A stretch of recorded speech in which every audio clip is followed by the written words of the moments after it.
ओम श्री गुरु सत्ताय नमः। आप सभी को सादर प्रणाम। तृतीय दिवस की सायकालीन बेला में श्रीमद् पवन प्रज्ञा पुराण कथा का आयोजन सरेनी रायबली उत्तर प्रदेश। आइए अब सुनते हैं और देखते हैं ये कार्यक्रम की एक झलक झांकी। धन्यवाद।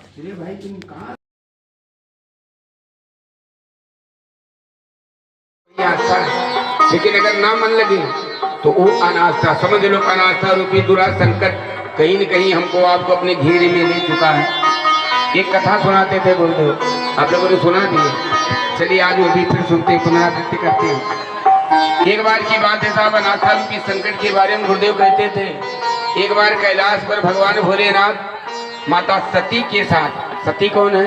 प्रथम धर्मपत्नी भोलेनाथ की, प्रथम धर्मपत्नी भोलेनाथ की सती है।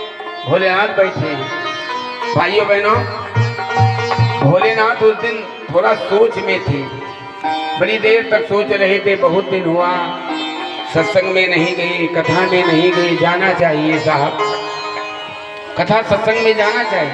इससे क्या होता है, हमारे आपके जीवन का भटकाव दूर होता है। यदि हम आप कहीं गलत जा रहे हैं, कथा में जाएंगे, सत्संग में जाएंगे, आपके अंदर नई चेतना, पता नहीं कौन सी ऐसी बात आपको लग जाए कि रत्नाकर से आप वाल्मीकि बन जाए। रत्नाकर को एक ही बात तो लगी थी। अरे छोड़ो था, राम बोला को धर्मपत्नी ने बस केवल एक ही बोल, कहते ना सत्संग का बड़ा प्रभाव पड़ता है। राम बोला, उनको अपने सत्संग का परिचय कराया। हे मेरे पति देवता, अस्ति चरममयि देहि मम तामी है सी प्रीत और तैसी जो श्री राम होती न तो भय भीत। रत्ना ने क्या कहा था? रत्ना ने अपने पति से कहा, राम बोला से, आप मुझको इतना प्रेम में मेरे पागल हो गए कि भादो मास इतनी घनघोर अंधेरी रात, पानी इस कदर से है, आपने सांप को रस्सी समझा और मुर्दे को जो है बोट समझा। अरे महाराज जी, आप मेरे प्रेम में इतना कुल व्याकुल, अगर इसी तरह तैसी जो श्री राम होती न तो भयभीत। बस यही बात लग गई। उन्होंने कहा, बस वहीं से उनकी दशा बदल गई थी। कथा से दशा और दिशा बदल जाती, नहीं समझ में आ रहा था। एक जगह पे गुरुजी महाराज यज्ञ करा रहे थे, तो गुरुदेव कहते थे, हाथ में जो आप कलावा बांधते, रक्षा सूत्र बांधते हैं, ये संकल्प सूत्र है। इन हाथों से गंदा कार्य नहीं करना चाहिए। उपासना साधना रखने पर गुरुदेव बता रहे थे। और आप लोग मुट्ठी बांध करके संकल्प लीजिए कि आज से हम इन हाथों से कोई गंदा कार्य नहीं करेंगे। तब रक्षा सूत्र बांधिए। सब लोग बांधे, वो जेब काटने वाला भी रक्षा सूत्र बांधा, 3 लपेटा और भी लपेटा बांध दिया। दूसरे दिन सुबह हुई, वह जेब काटने वाला तैयार, नहाया धोया, खाया पिया, अपना औजार लिया। और अच्छा, ये लोग रहते कहाँ हैं? जेब काटने वाले, जहाँ भीड़ भाड़ होती है, बस अड्डा हो, रेलवे स्टेशन हो या कचहरी हो, कोर्ट हो, यहाँ ज्यादा भीड़ होती है। वो निकल गया कोर्ट, कचहरी में देखा बहुत भीड़ थी, बड़ी देर तक निशाना लगाए रखा। एक देखा सेठ जी जा रहे थे, उनकी पॉकेट में देखा मजबूत था। उसने क्या किया, अपनी जेब से काटने वाला औजार निकाला और बस जैसे ही जेब में हाथ लगाया काटने के लिए, तैसे अपने हाथ में कलावा रक्षा सूत्र देखा। यह है सत्संग का प्रभाव था। और तुरंत हाथ को खींच लिया। कहा ना, कल मैंने व्रत लिया था, जिन हाथों में रक्षा सूत्र होता है उन हाथ से गंदा कार्य नहीं करना चाहिए। कहने का तात्पर्य, कौन सी ऐसी बात कथा में आपको लग जाए कि आपके गंदे मार्ग से आपको सुपथ मिल जाए, सही मार्ग मिल जाए। इसलिए कथा और सत्संग हमारे जीवन का अंग बन जाए। परम पूज्य गुरुदेव जी कहते हैं, सत्संग और स्वाध्याय की हम अपने जीवन में व्यवस्था बनाए रखेंगे। बिना इसके हम आप पंगु हैं, बिना इसके हम आप मार्ग से भटके हुए हैं। इसलिए वहाँ पे हमको आपको सुधरने का सुअवसर प्राप्त होता है जब हम किसी कथा में जाते हैं और किसी सत्संग में जाते हैं, भगवान की हर चर्चा में जब सम्मिलित होती है। भाइयों, मैंने इसीलिए कहा गया है कि भगवान की जो ये सत्संग जो जिसमें हम आप जाते हैं, कई जन्मों की हमारी पाप का समझो होलिका जलती है। और हमसे लिखा है कि बिनु सत्संग विवेक न होई,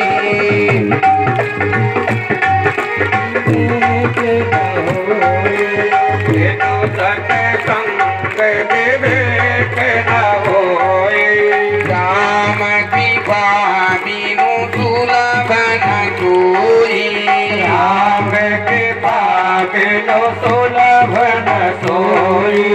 राम कृपा बिनु सुलभ न कोई। राम कृपा बिनु सुलभ न सोई। आज श्री राम की कृपा ही है कि हमारे संथाल भक्त यहाँ पर हम सब आए हुए हैं साथ। राम कृपा बिनु सुलभ न हुई। महादेव जी बैठे हैं, सती बैठी हैं। महादेव जी के मन में चिंतन चल रहा है, मुझे आज सत्संग में जाना चाहिए। लेकिन फिर सोचते हैं सत्संग में जाऊंगा तो अकेले चलूं या सती को भी ले चलूं। फिर अंत में भोलेनाथ तो त्रिकालदर्शी थे, उनको पता थी कि अगर सती भी जाएगी तो आगे कहीं भूचाल ना आ जाए। इसलिए महादेव जी वहीं पर कट कर दिया और मन में विचार किया मुझे अकेले ही जाना है। मन में सोच रहे लेकिन जाऊं तो कहाँ जाऊं, कहाँ और ये कथा। उस समय गुरुजी महाराज कहते हैं कि दक्षिणेश्वर में कुंभज ऋषि का एक आश्रम है। वहाँ पे अगस्त मुनि बहुत ही सुंदर राम कथा कहते थे। वहाँ श्रोतागण दूर दराज से आते थे और सब लोग कथा में सम्मिलित होते थे। भाइयों बहनों, महादेव ने सुना वहाँ पे कथा हो ही रही, सत्संग हो रहा, चलो चलते हैं। एक बार त्रेता युग माही। एक बार त्रेता युग माही। एक बार त्रेता युग माही। शंभु गए कुंभज ऋषि पाही। शंभु गए कुंभज ऋषि पाही। शंभु गए कुंभज ऋषि पाही। कुंभज ऋषि के आश्रम में भगवान श्री राम की पुनीतमयी कथा की ज्ञान गंगा बह रही है। हमारे महादेव ने सोचा वहीं चलना चाहिए। और ध्यान दीजिए भाइयों बहनों, महादेव जी चुपचाप जैसे ही त्रिशूल लिया, पास में तो बैठी हुई सती भी है ना, लेकिन इनको ये बताना नहीं चाहते थे। वो गुप्त बातें अभी आपके सामने रखी जाएगी, क्यों नहीं बताना चाहते थे। उनको बिना बताए जाना चाहते थे कथा सुनने के लिए सत्संग में। जैसे ही अपना त्रिशूल उठाया आगे बढ़े, सती ने टोक दिया। सती को संदेह हो गया। हमारे भाई लोग भी हैं, हम आप भी हैं, कभी कभी क्या करते हैं साहब, अपने धर्मपत्नी को छुपा करके और कहीं अंजाम देने के लिए निकलने जाते हैं। तो हमारी माताएं बहुत चालाक हैं साहब, सती की ही तो बिरादरी की है। संदेह बड़ी जल्दी इनके अंदर हो जाता है। और वो भी भोलेनाथ जब जाने लगे तो मुस्कुराने लगे, क्योंकि बात बताई नहीं थी सती से, छुपा कर जाने लगे थे, इसलिए थोड़ा सा मुस्कुराए। और जैसे आगे पैर बढ़ाए, सती के मुख से निकल पड़ा एक फिल्मी दुनिया का गीत है। सती ने कहा, हर दिल के टुकड़े टुकड़े करके मुस्कुरा के चल।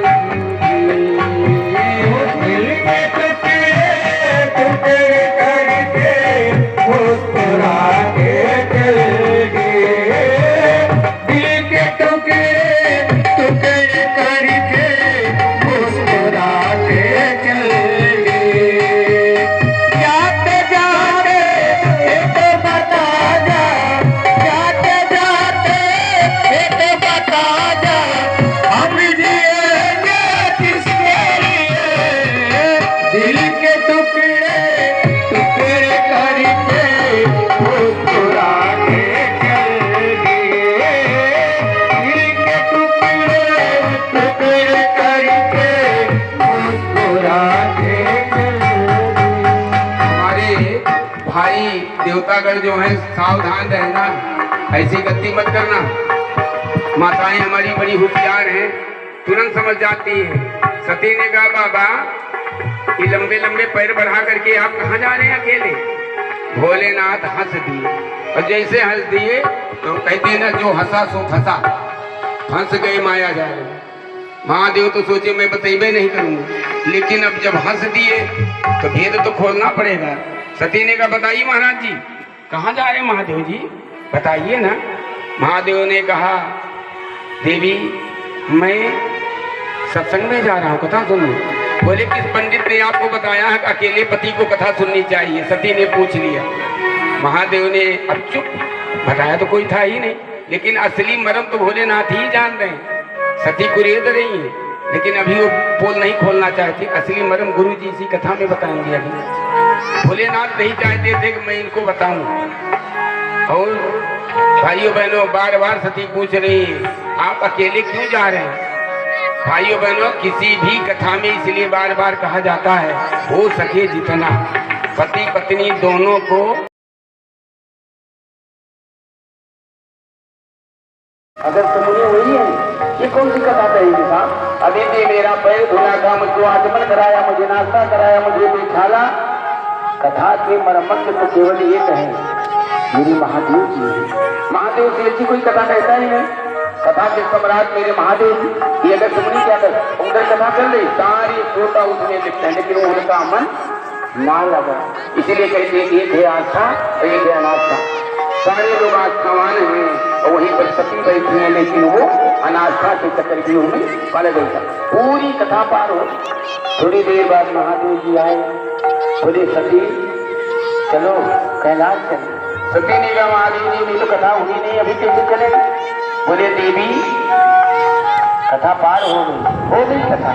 बोले अभी कहाँ कथा हुई? अभी तो जो नौकर जाकर था वो कुछ बोल रहा था, मैं इसकी बात नहीं सुनी। आप कथा तो आप कहेंगे ना। महादेव ने कहा सती मैं कह रहा हूँ कथा पूर्ण हो गई। सती का हाथ भोलेनाथ पकड़ लिया, कहा तुमको कैलाश चलना। भाइयों बहनों, कैलाश की तरफ दोनों चल पड़ते हैं। आज सती वैसे खाली है, पूरा खाली है, और महादेव जी एकदम लबालब राम कथा से परिपूरित है, क्योंकि उनके हृदय में राम की कथा का वो उत्साह, वो उमंग जो सुने थे उनसे पूरा लबालब। लेकिन बगल में सती थी तो पूजे ऋषि अखिलेश्वर जानी जब गई थी तो उनका पूजन हुआ, लेकिन लौट कर जब जा रही है तो वैसे खाली है। गुरु जी कहते थे एक बार बहुत तेज गर्मी पड़ रही थी भाई बहनों, और एक बहन जी गई बाजार मार्केट, वहां पर देखा मिट्टी की सुराही बड़ी सुंदर सुंदर दिख रही। बहन जी ने कहा गर्मी का दिन है, ठंडा पानी पीना है, चलो 2 सुराही लेते हैं। 10-10 रुपए कीमत की 2 सुराहियां खरीद लिया। सुराही लेकर के बहन जी घर में आती है, दोनों सुराहियां रख दिया आंगन में। संयोग से रात्र में एक सुराही का मुख ऊपर, एक लुढ़क गई नीचे, मुख नीचे हो गया।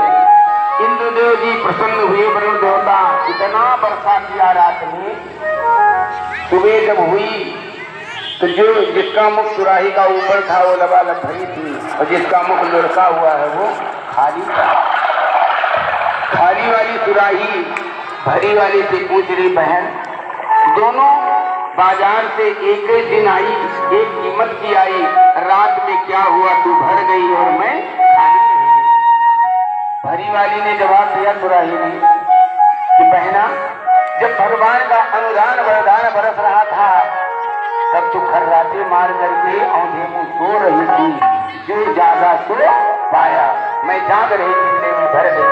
महादेव जी कथा में मन चित भाव सबको समर्पण कर दिया, वो भरे हैं। अब सती जी मन तो लगा नहीं, कथा से बिल्कुल दूर हो गई, इसलिए आज खाली खाली छाया के रूप में जा रही है।